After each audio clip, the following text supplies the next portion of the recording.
Welcome to Why Not Us podcast. This is the life of a DJ entertainer. Y'all already know it's DJ Ragtop in the building. Freaky. You already know how I go. So how you What's going feeling on, today? people? I'm feeling good, feeling good. What about yourself? Man, I'm feeling good. You feeling good mentally too? Oh, definitely. Always try to keep that mental health straight and focused. Man, that's the energy right there. You already know. Let the people know what you got planned for today. Well, today I'm just going to go over and give some insights in reference to kind of like a point of view of a DJ entertainer on what's the game plan for putting together stuff for a wedding.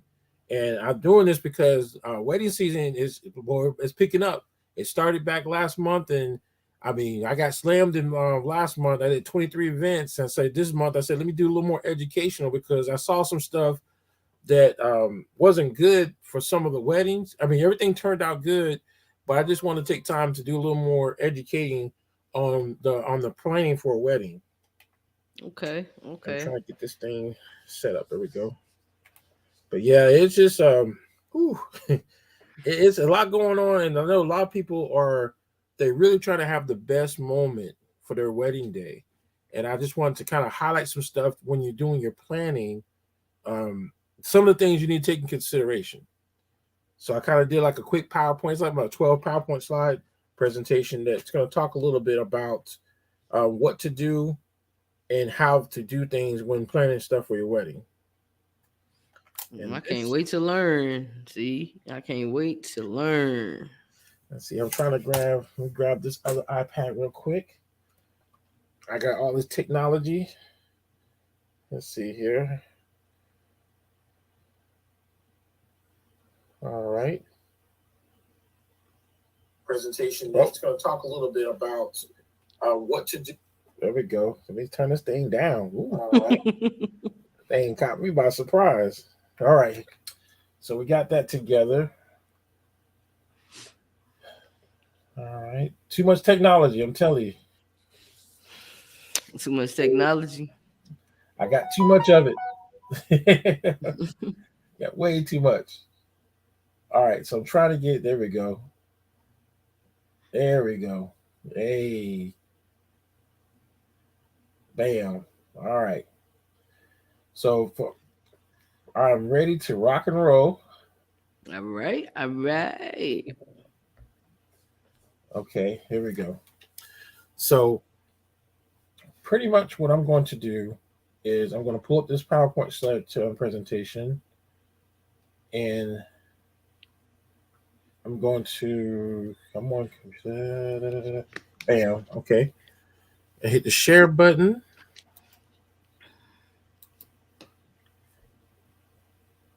Okay. All right, so we're set. Oh, I know what I gotta do. You gotta do your thing. Mm-hmm. See how I forgot that quick? Technology will do it to you. I'm telling you. All right.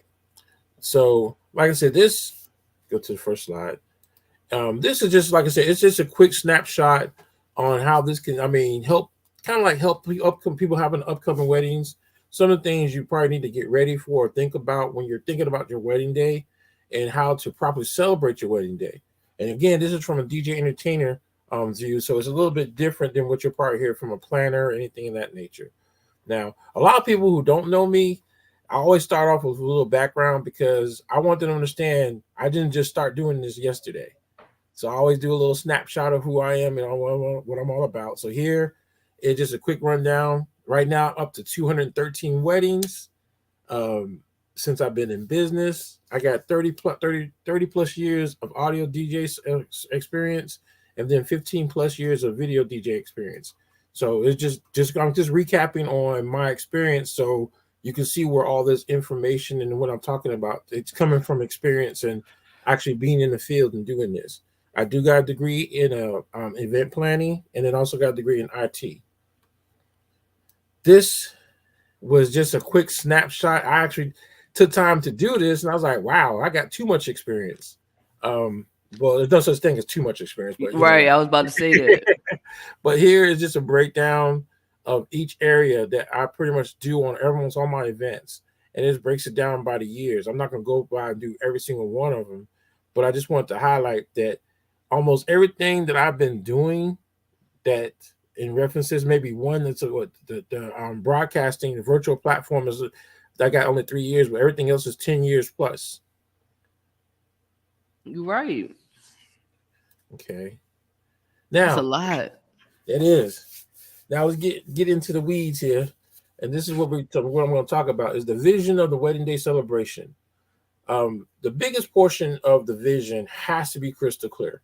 This is where a lot of hiccups happen to where everyone has their interpretation of that vision. But the biggest thing is the bride and groom has to have a clear idea of the type of wedding day that they want. I always tell my brides and grooms there is no right or wrong way to do a wedding, but the biggest piece is it has to meet their vision. So if they're trying to put stuff here, put stuff there, and they see it's not going to meet their vision, they're not going to be happy with it. So they really have to take time out to understand what is their vision and how do they want their vision to fall into place. The Okay. biggest thing about weddings, and I think this is for all events, time management. Taking time to properly plan that vision and lay it all out. If you know your vision is extreme, you need more time. If your vision is simple, then you might not need that much time. But that's one of the biggest things that people don't understand is like when you have one of those visions. Let's say you're doing a Star Wars wedding, and you want people to walk around with lightsabers or whatever the case may be. That's going to take a little bit more extra time.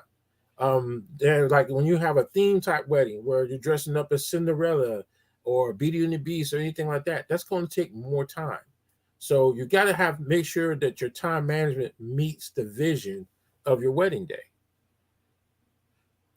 Now, when I say time management, this is the breakdown. Now, over the years, out of the 213 weddings I've done, most of my brides and grooms that start planning their wedding 12 to 18 months in advance never really have any major issues. When I say major issues, they're not struggling to find vendors. They're not having problems with the venue because they have more options and more availability to get what they want.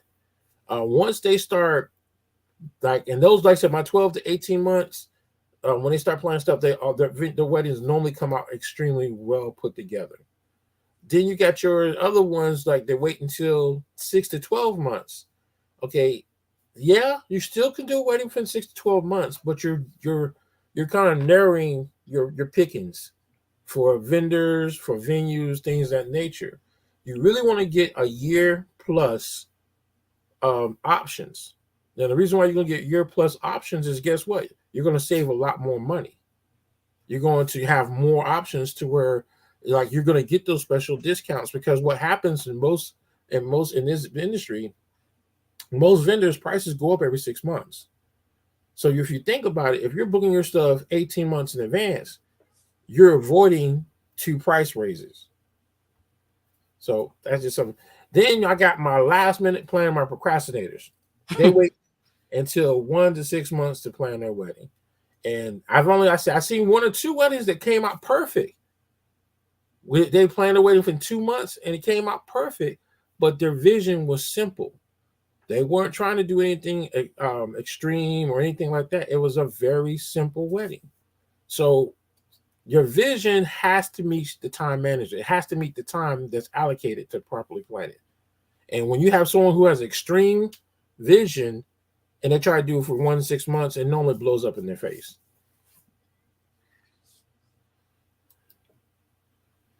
Then we get into assembling the dream team to support the vision of the wedding day celebration. The dream team. Now, the dream team, most of the people that are on my dream team that I work with all the time almost all of them are professionals. And that's where they know what they're doing. There's no second guessing what they're capable of. Like they know they got their lane, I got my lane, and hey, we're gonna make it work. What people fail to do is understand how that team comes together. Mm. And that is the the thing is, like, let's say you have some people that are trying to save money. So what they do decide to do is they try to say, okay, me and the family is going to do this. We're going to do the decorations, or we're going to do the food.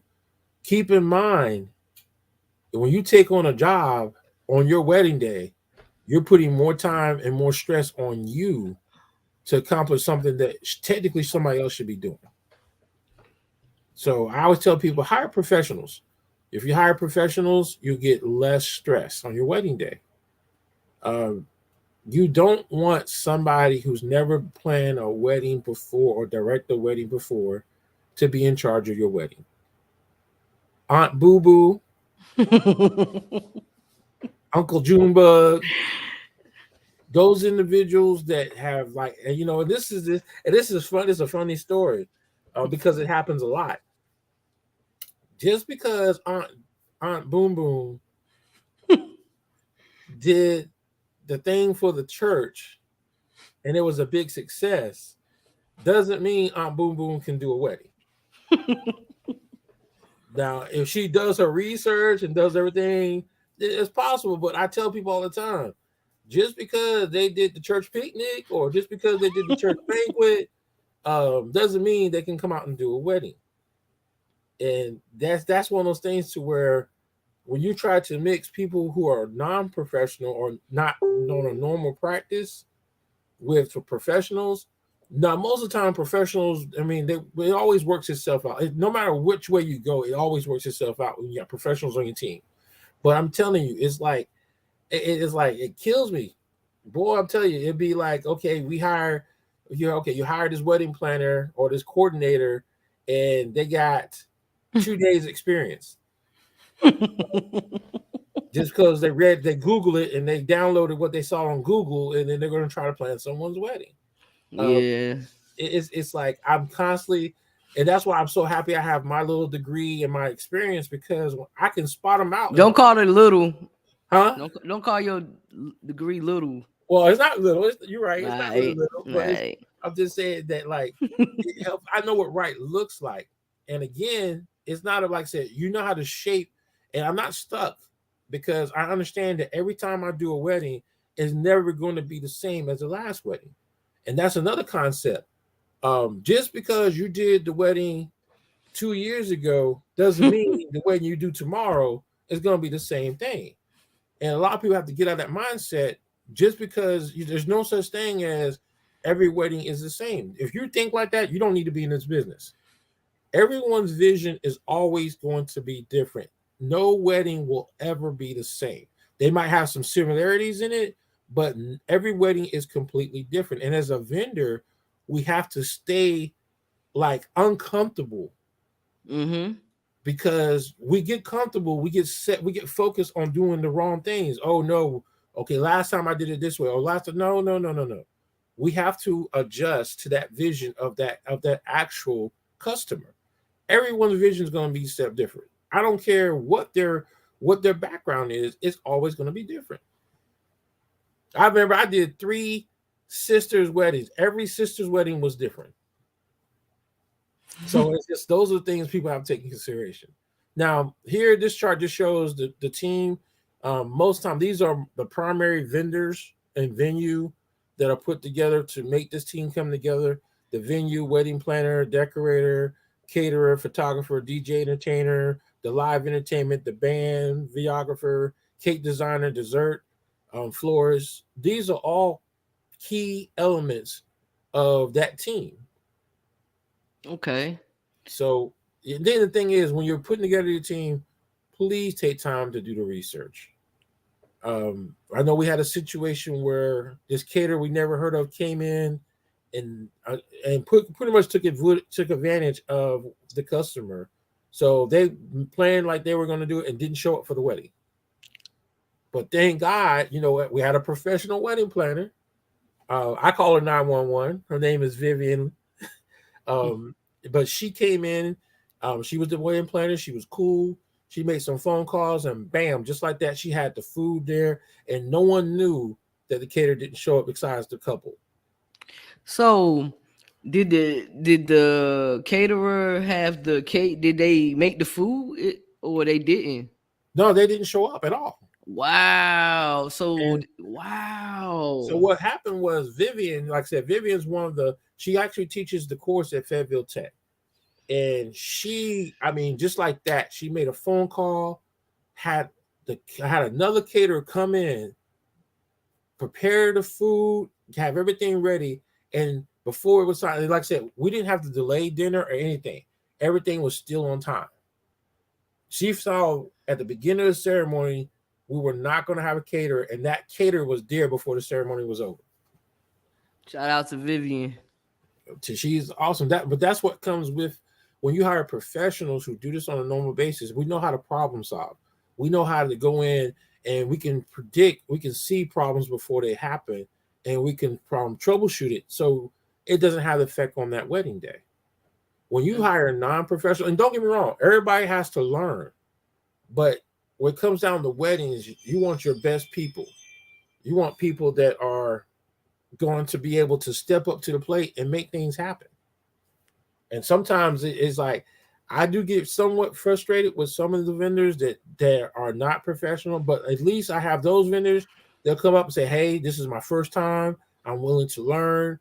And that's the attitude that you should have if you're new to this. But if you come in and you've never done it before, but you pretend that you know what you're doing, all you're doing is setting up that bride and groom's wedding for failure. Mm. So, but that's what I say is, if you step up to the plate, be prepared to play. Next slide is the red zone. Okay, so here it is. You got all your stuff in place. There's a lot of stuff that needs to be done in a timely manner. When you get into the red zone, normally the red zone is once you get 30 to 45 days close to your wedding day. At this point, any major changes need to be locked in, done, and out the way. I've seen sometimes where there is a bride making last minute changes with her decor. Got 300 guests coming to the wedding, and you're going to make a change at the last minute on decor. Now, everyone knows everything's being delayed if you're ordering things in advance. So if you had to order 300 chair covers or 300 slashes because you decide to change your colors, what's the chance of that stuff getting there on time? There's a chance that it won't get there on time. So that's one of those things to where your decorators, your caterers, see, those are two big ones. And the florist, because your florist, your caterer, and your actual decorator, their stuff has to be placed. There's orders. There's no such thing as now. Some, don't get me wrong, some decorators have stuff in house, but Mm. majority of the time, when you're doing with large numbers, no. So that critical things have to be properly ordered, and that's that red zone. That's that 30 to 45 days out where you need to know your final numbers. You need to know. I mean, there's a lot of stuff that should be done. Numbers play a lot big role. If you have 300 people, that's a lot going on. So you really have to take time to make sure you get all your stuff done. I would say have it done 60 days in advance if you can. But once you get into 30 to 45 days for your wedding day, you're in the red zone. The final lock in, 5 to 14 days. It should be minor changes. And when I say minor changes, it should not be anything to the extreme. If you are changing your time for when your wedding starts, let's say you had your wedding starts at 3 and you decide 3 o'clock on the 15th and you decide, no, I'm going to move my wedding to the 16th. What do you think is going to happen? Man, it's gonna be a big mess. Because you got to look at hotel reservation, airplane tickets, anyone who's coming from out of town. Anytime you have a change in major changes within a week's time frame, you're going to pay for those changes. Your guests are going to pay for those changes. Sometimes you're going to have those guests that don't even show up because of the changes. But your minor changes should only affect like the DJ entertainer, the live entertainment, the photographer, videographer. These are simple changes. These are things that we expect to happen. Your caterer, your decorator, the venue, The florist, those changes like personnel numbers and things in that nature, you after you pass 30 days, you don't even making those type of changes.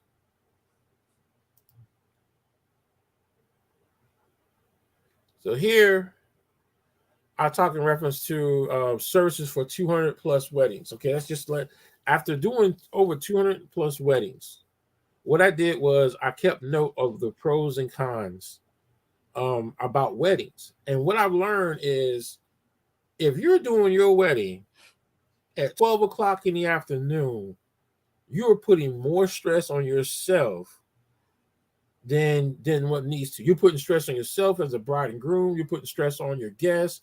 No, excuse me, your bridal party. Because anything I've seen at any wedding that's been done prior to 3 o'clock has had major issues when it comes to somebody's late. Someone didn't get something done. They're jumping through hoops. We're waiting for the limousine to get there with the grooms. We're waiting for the limousine to get there with the bridesmaids. The bride's still working on her makeup.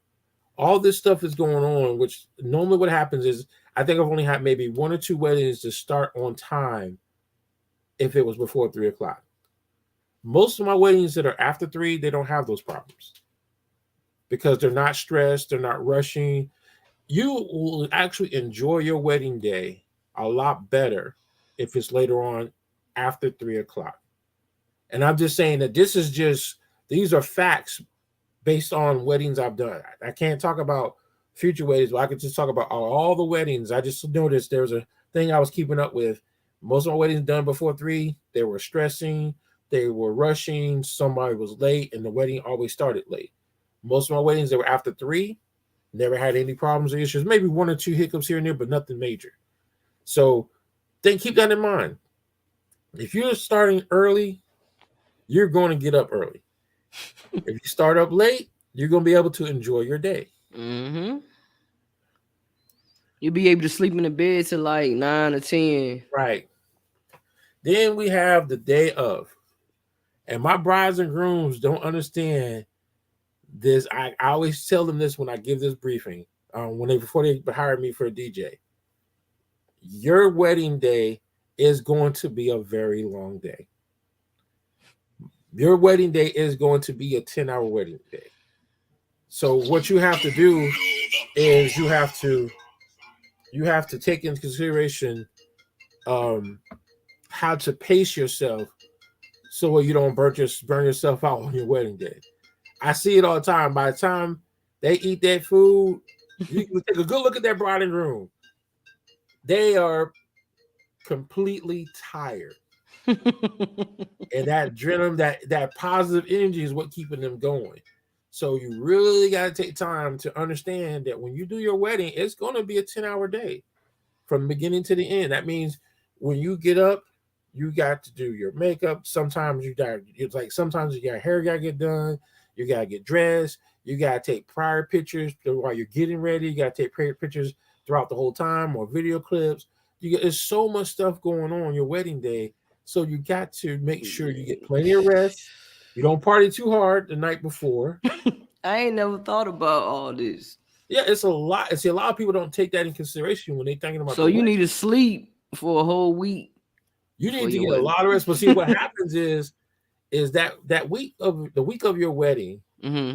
you're going to be jumping through hoops. You're going to be if you got the right people in your bridal party, you might not be doing too much, but and then like I said, if you have a wedding coordinator or planner that knows what they're doing, that's some stress going to be taken off of. The more professionals and the more people you have that are very supportive, that stress level is going to go down. So That's then a lot. you go into your wedding ceremony. I mean, most wedding ceremonies are 30 minutes or less. Okay. That's not keep in mind you're taking about 3 hours of preparation before the wedding.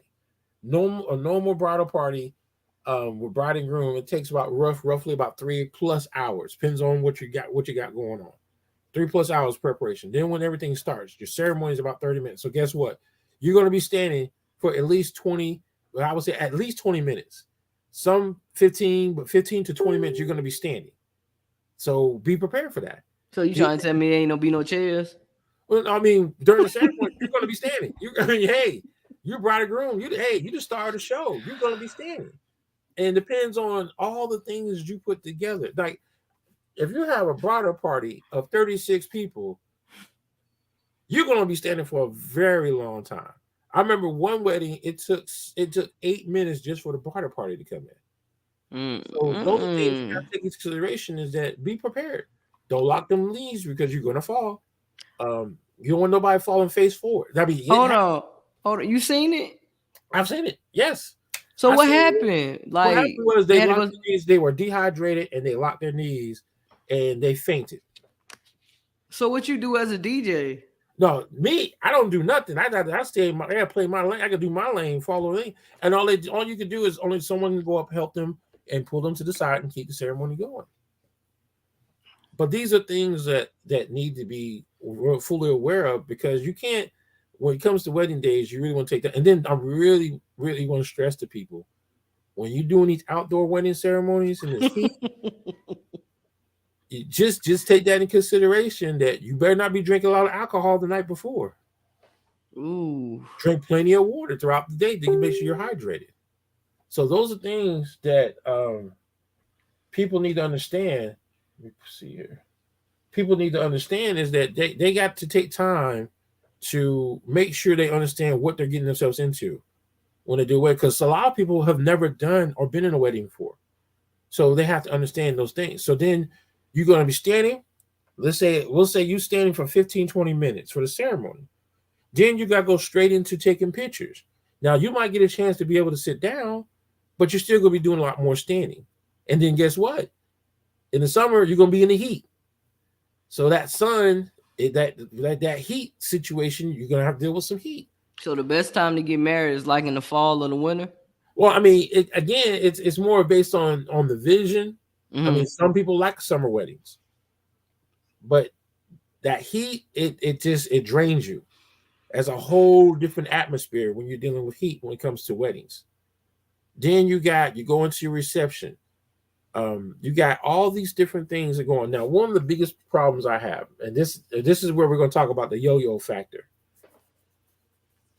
Have you ever been anywhere where they play some music, they do an event, Mm. they play some music for you to dance to, and then as soon as you get on the dance floor, they stop and do another event. Then they play some more music for you to dance for. You get up, get on the dance floor, you dance for a good 5 minutes, then they stop and do another thing. What after you go back and forth as a guest, what are you going to do? Sit down. I mean, but after you get up, sit down, get up, sit down, get up, sit down, Leave. you're going to most likely you're going to get tired and you're going to stay sit down, or you're just not going to get up no more, or you're going to leave. Yeah, right. So I always stress to my brides and grooms that try to do all the critical, important stuff that's highlighting their day first before you open up the dance floor. Once Okay. you open up the dance floor, most of the time, a lot of people don't want to get off. But when you make them sit down, that is hard for them to get back up again. As a DJ, we know this, that it's harder. Once there's a moment where people are stop dancing, it's harder to get them back on the dance floor. So it can be done. Don't get me wrong now. If you got the right DJ, yes, you can get them back up on the dance floor. You have to find that. It's like fishing. You got to throw that bait. You got to reel them back out there. Come on, up. Got them up. What's on that? Oh, cha-cha slide? Okay, yeah, got him back out here. And you have to keep doing that. So it's like, as a DJ, and again, you're going to work harder when you go back and forth.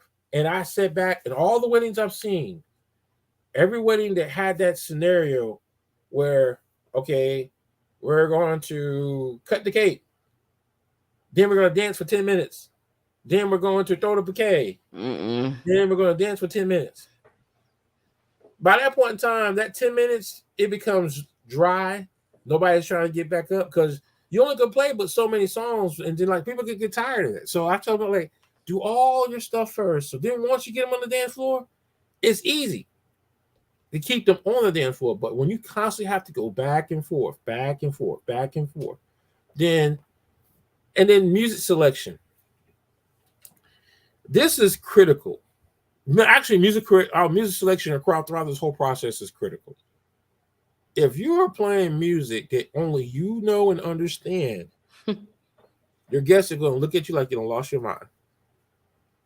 So the music selection should be stuff that's popular and clean.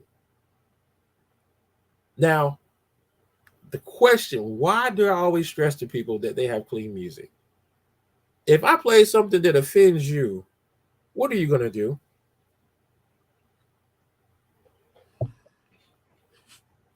You might let it go the first song. I play that Luke Skywalker, Hoochie Mama. You let it go the first time, but then I come right back and I play Up by Cardi B. Then I play Rake It Up. If I keep playing stuff that offends you, what are you going to do? Yeah, yeah. Because And then, it's the group of different. I understand. I get that. like, thing is, this is supposed to be a positive, like, celebration. And I'm playing songs that has MF this and F that and blah, blah, blah, this, kiss me. Then what? Then it's like, again, it kind of takes away, because then now it takes away that positive mode when you hear cuss words. There's nothing, and I don't get me wrong. Like I said, there's a lot of music. Like, if I'm listening to some music, it doesn't bother me if I'm the only one listening to it. But when I'm playing it, and I got grandma over here in the corner looking at me crazy, then I got the minister, the pastor looking at me with like I don't lost my mind, and then Aunt Juju over there doing handstands, doing her thing. It's like you want to make sure everyone's having a great time, and the best way to do that is play clean music. You can always find a clean version to every song that's out there. Sometimes you have to get the super clean version, but the music selection should all be about making sure everybody has a good time, everyone's able to celebrate, and you pretty much want music. You want music that has BPMs that is going to get people up and dancing. Okay. So, but besides that, but this is just a presentation to where, these are the things I've noticed last month. Don't get me wrong, all my weddings were great, but there was a couple here and there that I was like, okay, the music selection, they chose something that I was like, wow, really? And only the person dancing to it was the bride and groom, and nobody else wasn't dancing because they didn't know what it was.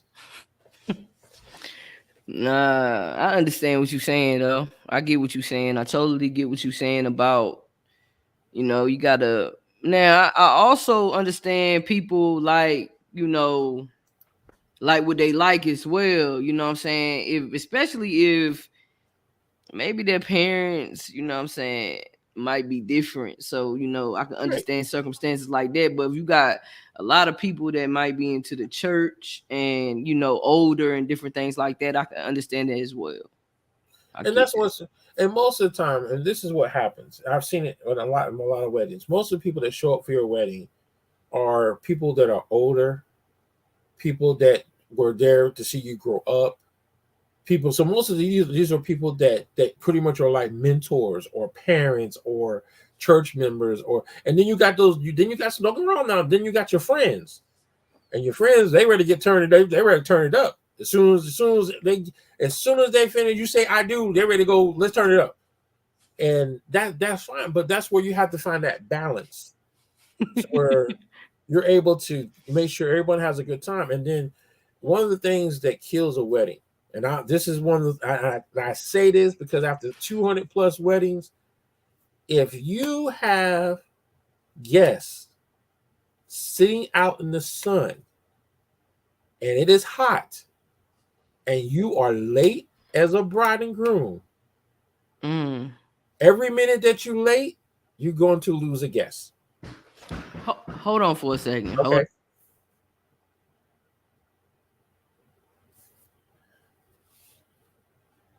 I'll take a look at this. While she went to go do that, take a look and see some comments.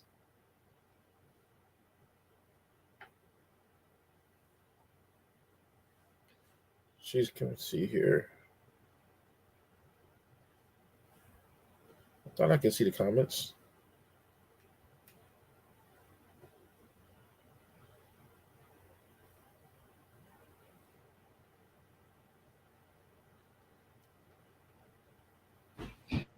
I'm sorry about that. No, you're good.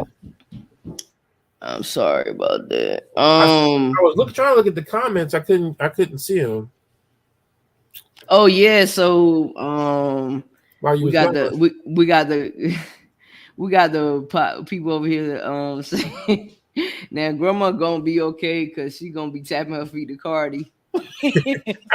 Pastor, Pastor can leave after his dinner plate. Um, And most of the time, that's what happens. Most of the time, the pastor normally leaves because he or she is don't want to be in, don't want to kind of like put a damper on things. So they'll in most cases they'll leave, or some are okay, but it's one of those things where you got to be hold on for a second. okay. Oh, what just happened? What was that?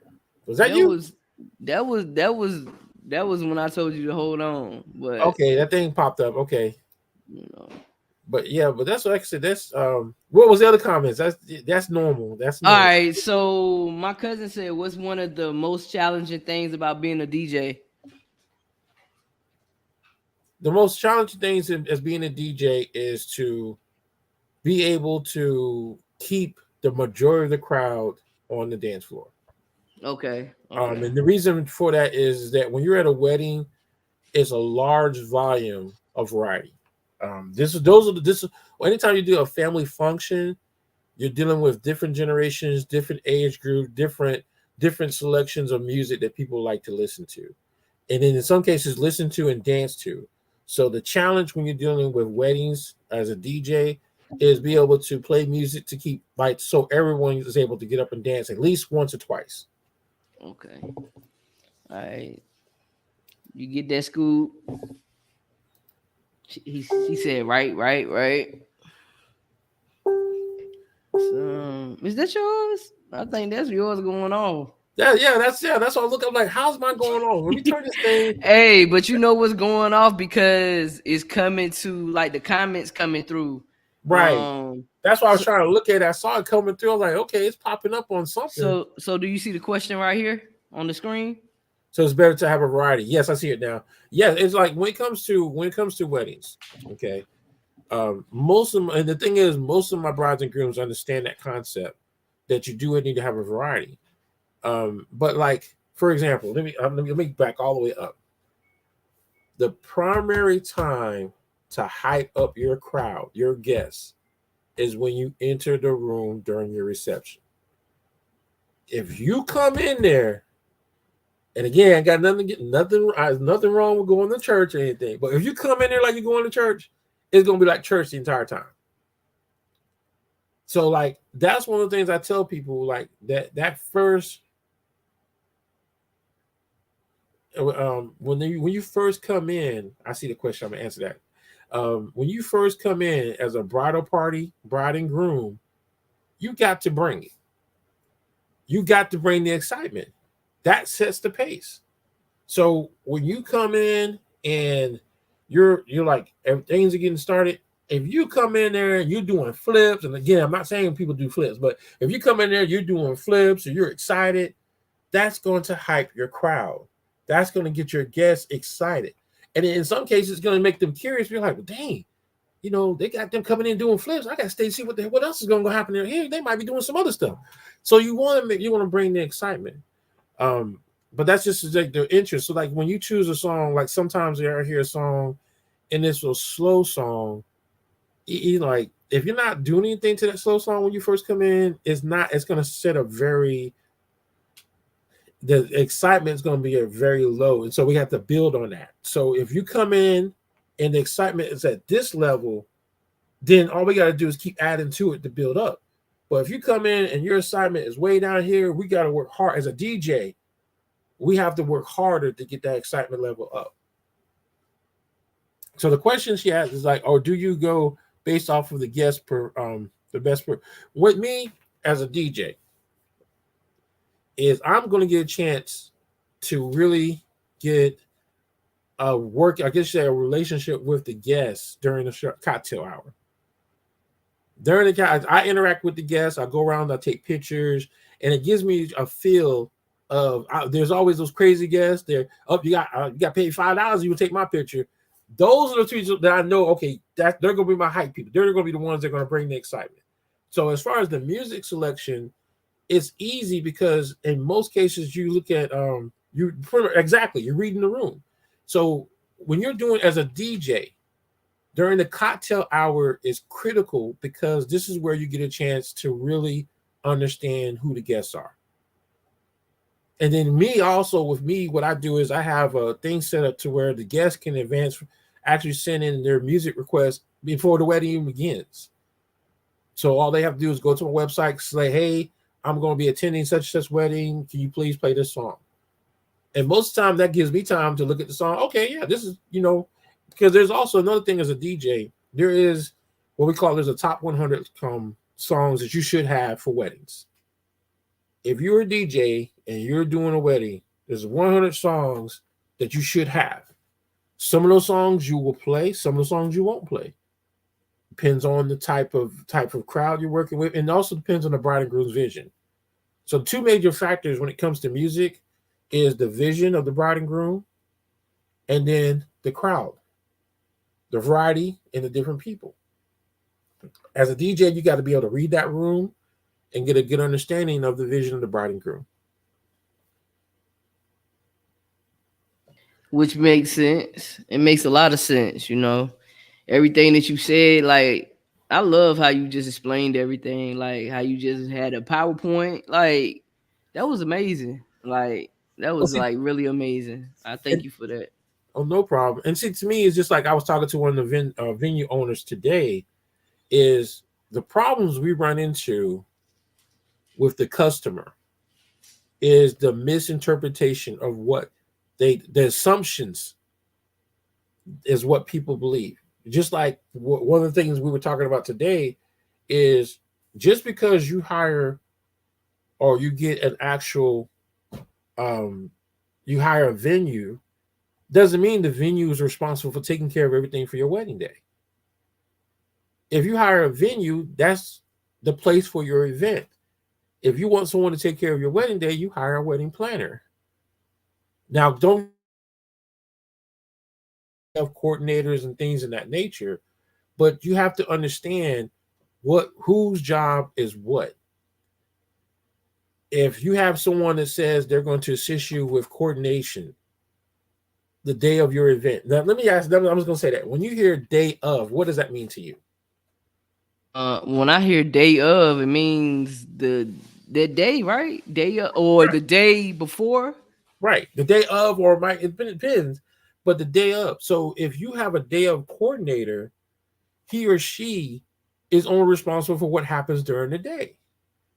They're not responsible for going out finding you vendors. They're not responsible for coordinating food tastings and things of that nature.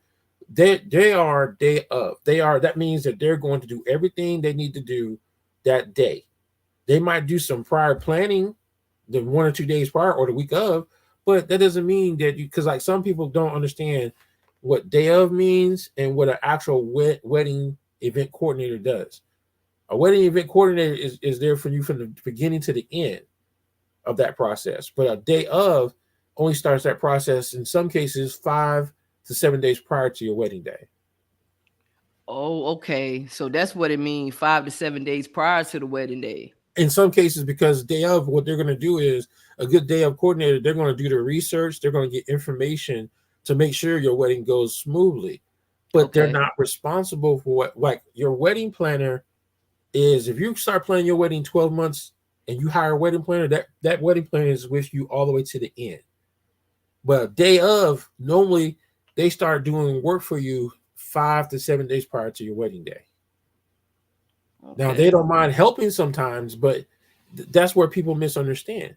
Just like a DJ, like okay, first thing they think is okay, the DJ is just going to play music, but that's not real. That's not that. And today's DJ, we do more than just play music. Because I'll sit back and I'll hear customers, oh man, you know what? All this time after I give them the briefing, oh, all this time I thought all you did was just play the music.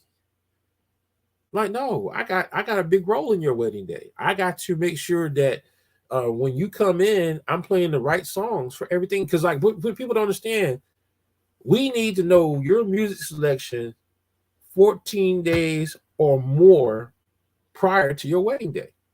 If you give me 40 songs the day before your wedding day, and I don't have those 40 songs, what's the chance of me not having your music for your wedding day?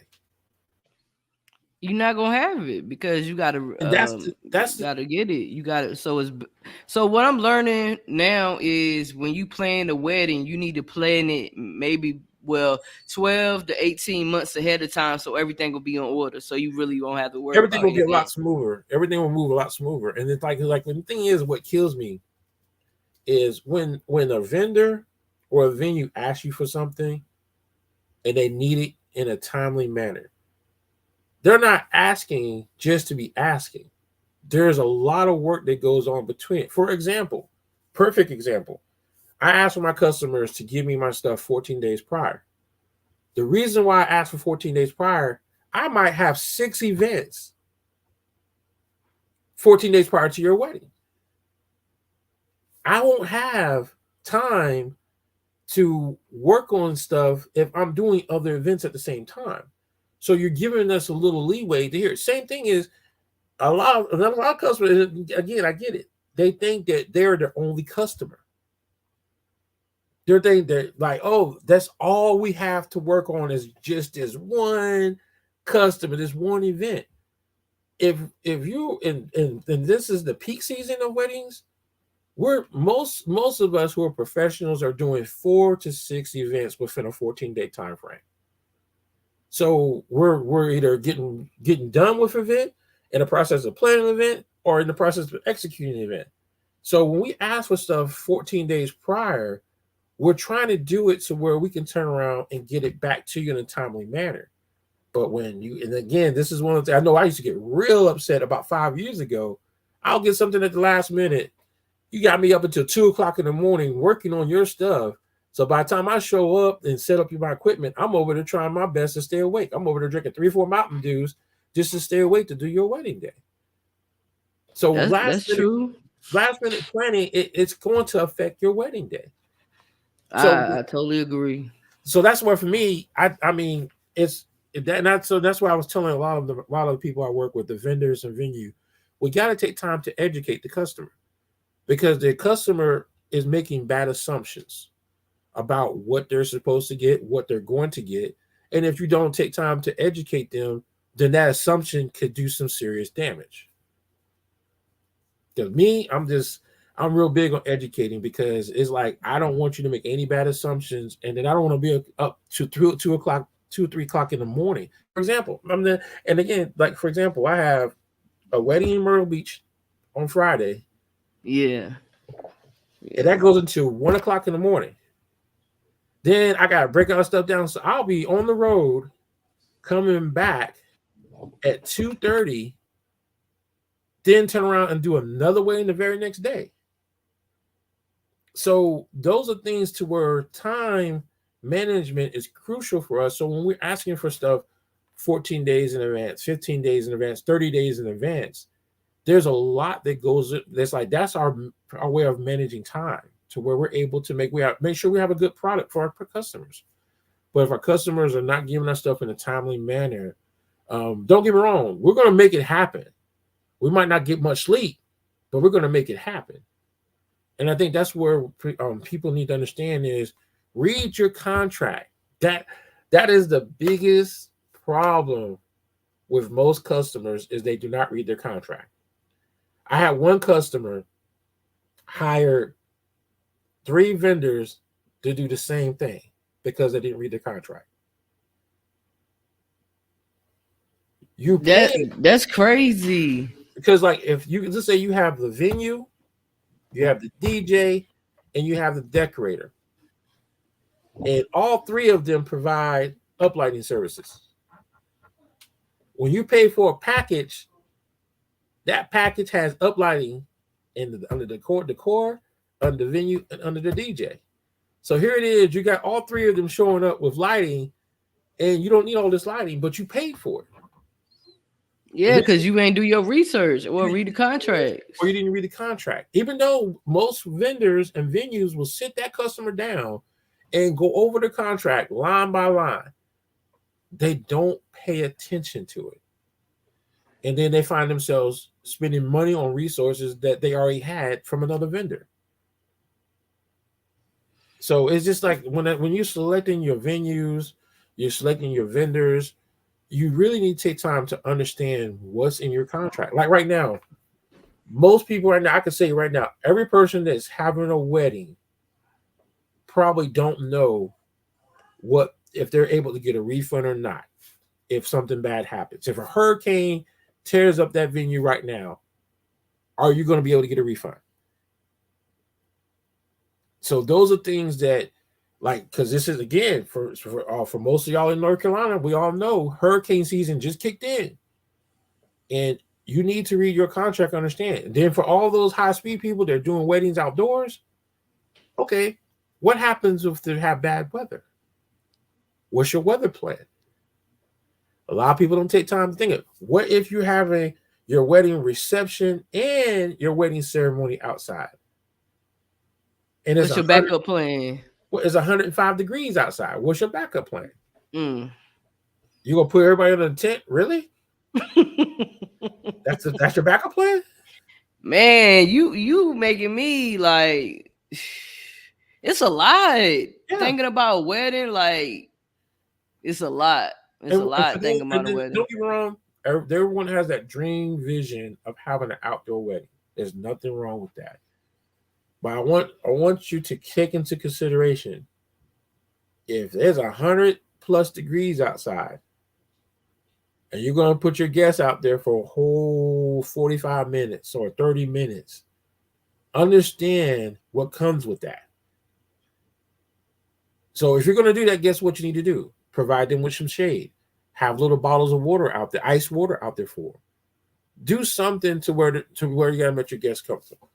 The more you make your guests comfortable for a wedding, the better they're gonna have a good time. They're gonna enjoy themselves, and they're not gonna eat your food and run. And this is what I tell people all the time: if the guests are frustrated, mad, they're gonna eat your food and run. Some don't even want to eat the food; they'll just leave. They'll leave right after the ceremony. If you have them outside, I had one wedding. There were a whole there hour and 30 minutes in the hot sun. As soon as that ceremony was over, half the people left and went home. Wow. So now all this money you don't put into this cake, this food, and then they had this like it was sad because they felt as though that they were trying to get money back from the caterer. Okay, if you told the caterer you had 100 people coming Mm-hmm. and you put them out in that hot sun and they're upset and they leave, that 100 people leave, or out of 150 people leave, you can't blame the caterer for that.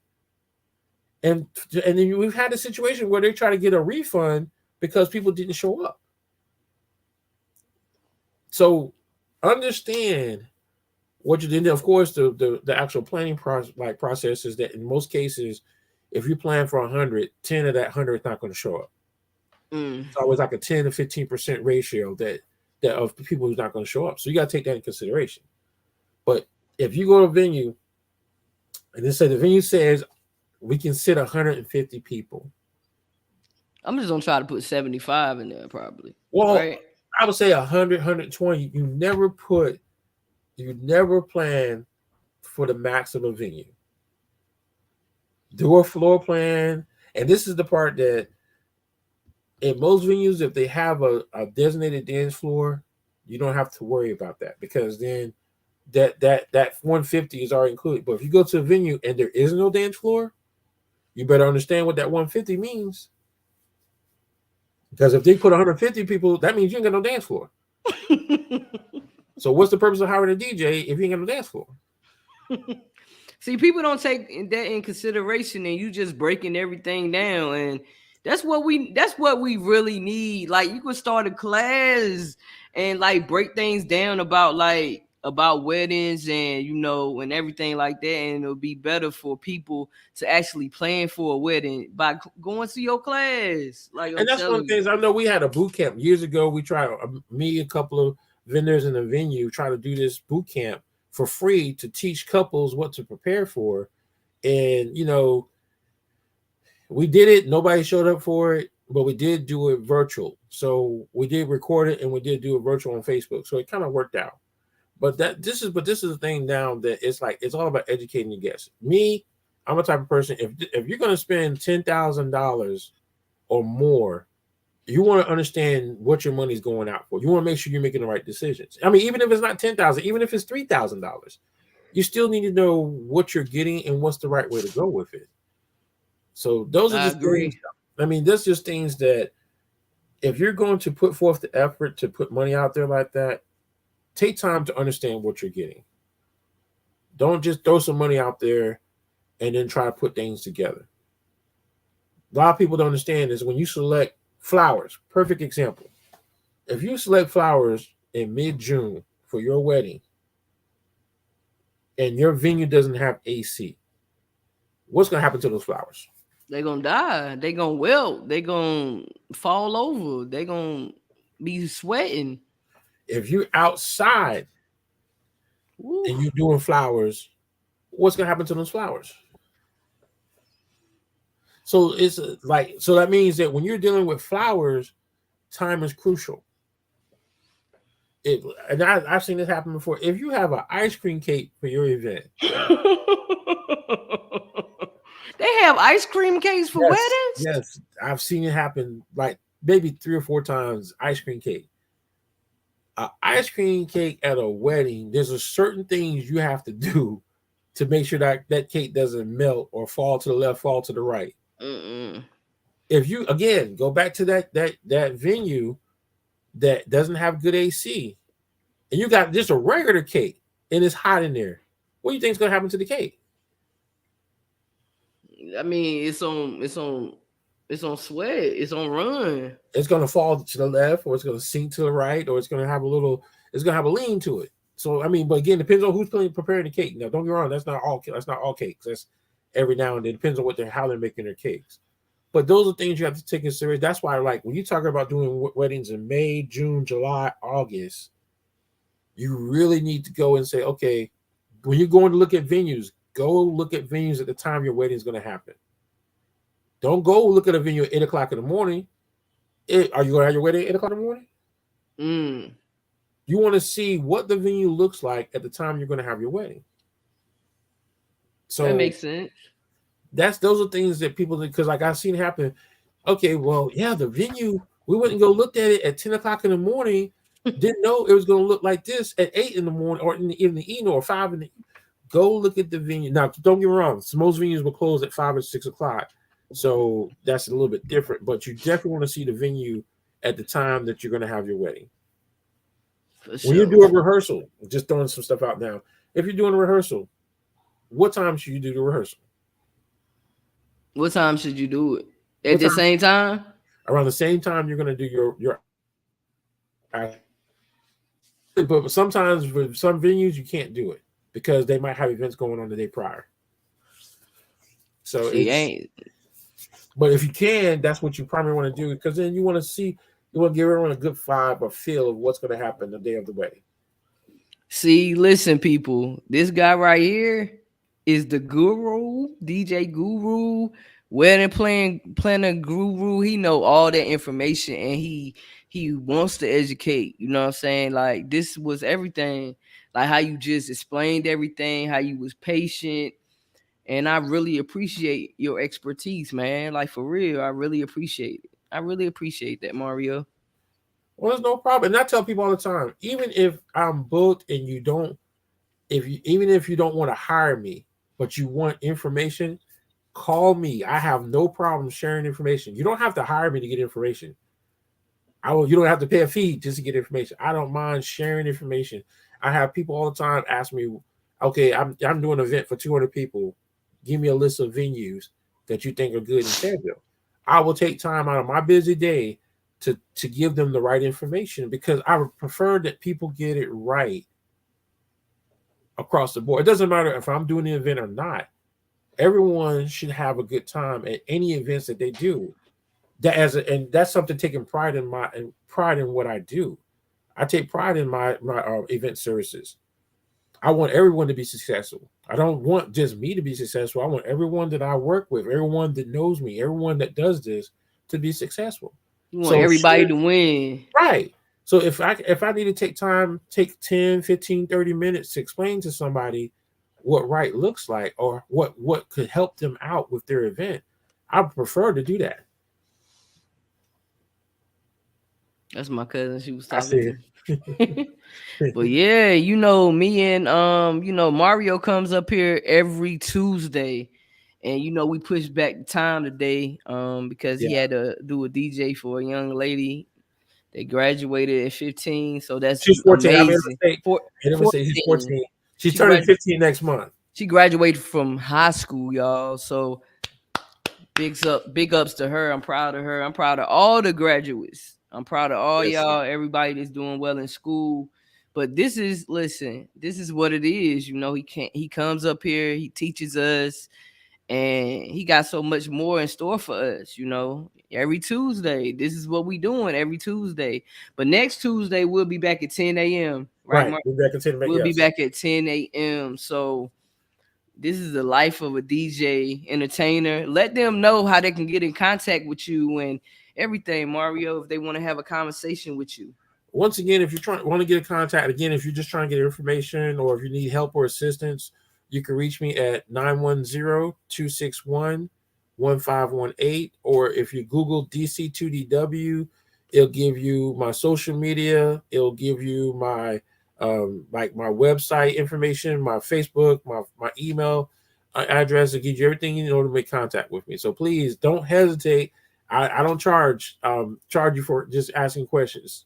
So if you have any questions, just call me up and I will sit down and have a conversation to make sure you're getting what's right. Yes. Then I mean the other next thing, and also just another thing to throw out there, if you're on a budget, you don't have any, and it can be done. A lot of ways. We did a wedding not too long ago. She had 150 guests, and she was able to do a wedding for $3,000. That's good. So there's always ways of doing things. So just because you think you might not have enough money, there's different. We have options. There's so many different options you can go with it. But Okay. just like I say, hey, got a question? Just give me a call. Hey, give him a call. You feel me? Call him. Listen, he gonna have a conversation with you. Like he's gonna educate you. I promise. After you have a conversation with him, your mind will start like, okay, all right. You gonna start being able to open your mind differently for real. Cause Mario be knowing. But Yes. look though, it's Why Not Us podcast, the life of a DJ entertainer, DJ Ragtop. We will be back next Tuesday at 10 a.m. Yeah, we're back The on schedule. same energy. He's gonna teach y'all something else. You know what I'm saying? So, it's just amazing. So y'all have a great day and peace and blessings. Amen. Look, y'all take it easy and try to stay cool out there with this crazy hot weather. Yes, because it's hot. It is.